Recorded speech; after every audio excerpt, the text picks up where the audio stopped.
Marines are pulling crisis response gear from caves in Norway.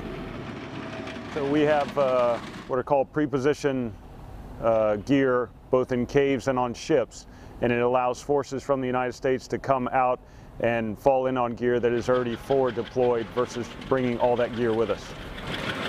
M1A1 tanks, amphibious assault vehicles, artillery and logistics equipment support NATO allies.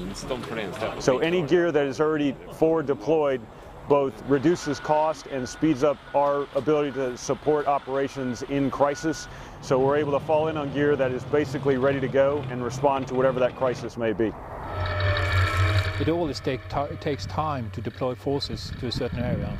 When you have material, equipment, pre-positioned, you can fly in the personnel and you will be faster ready to conduct operations. So that's always an advantage to have that pre-position in stocks in Norway. The equipment will support Exercise Cold Response 16, starting later this month.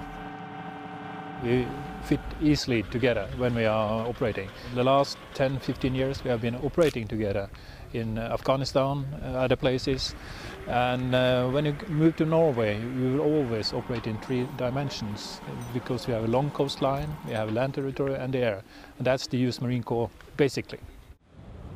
From Norway, Sergeant Tatum Vayavananda.